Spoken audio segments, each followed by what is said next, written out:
Zisha teapots are made by artisans like Boken Tang. She had to study for 25 years to be considered a senior teapot maker, which lets her sell a teapot like this for $20,000 to $30,000. 因为你要真正就是流程像这个，你总快像我熟练了，也要到8天到10天的，是吧？But before Tang ever touches the clay, the process starts with a unique raw material that's disappearing. So what does it take to make a Zisha teapot? And why are they so expensive? Zisha teapots were one of the first teapots ever made, dating back to 10th century China.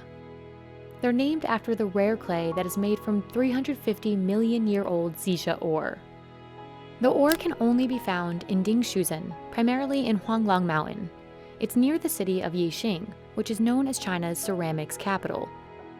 Zisha teapot experts have been using the same process for over 600 years. The ore is powdered, then folded, and worked in a way to create small pockets that promote airflow in 2 directions throughout the pot. This is known as dual porosity, and Zisha teapot makers and customers say this oxygen flow can intensify the flavor of tea, just like with a finely aerated wine. It's one of a few of Zisha's special properties believed to enhance the taste of the tea. Scientific analysis shows that the mineral composition of Zisha allows the temperatures to fluctuate less when these pots are put to heat. Fewer fluctuations means the flavor of the tea is more likely to be preserved. Making Zisha teapots is a painstaking process. Each step is done by hand. 你就是光一个嘴巴，就是做了一个嘴巴，可能1天也做不好。Artists first smash the prepared Zisha clay into very thin layers with a wooden mallet. It can take a year to learn how to do this correctly. For a round teapot, the largest slice is formed into a tube on a revolving round plate.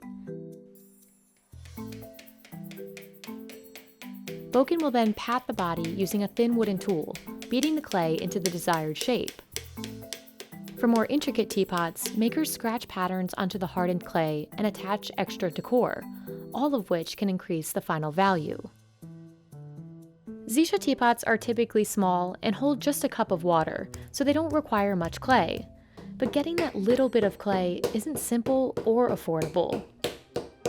The limited supply of Zisha ore boosts the cost of the raw material. To protect the resource, China's government has banned mining in Huanglang.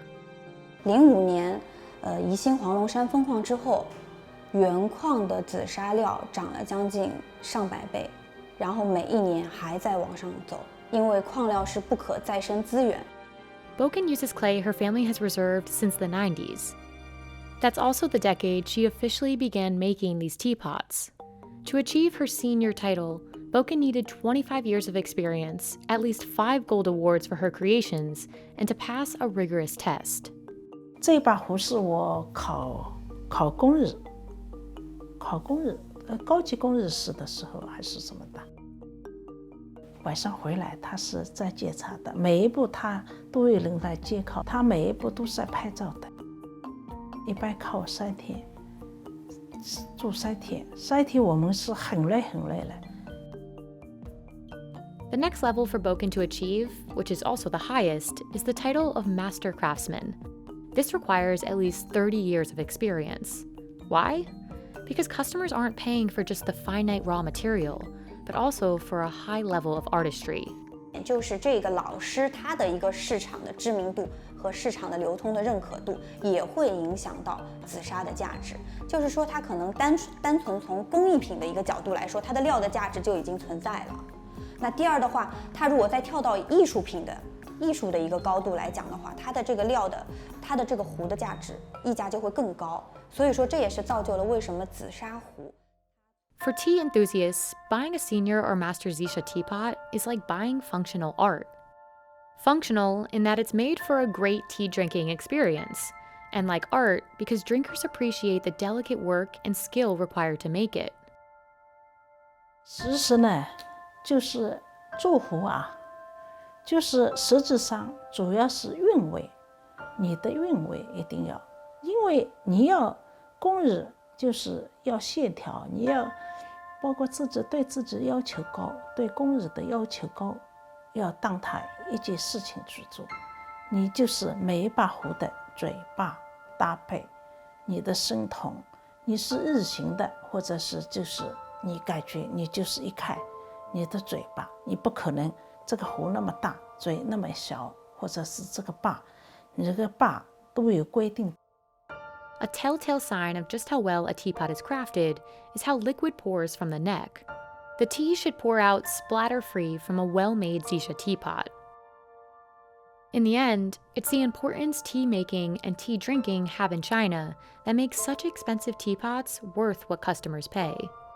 就比如说我看中了这一件作品，我把它收回去，这就是我和它之间的一个缘分。中国人讲这个是缘分，眼缘。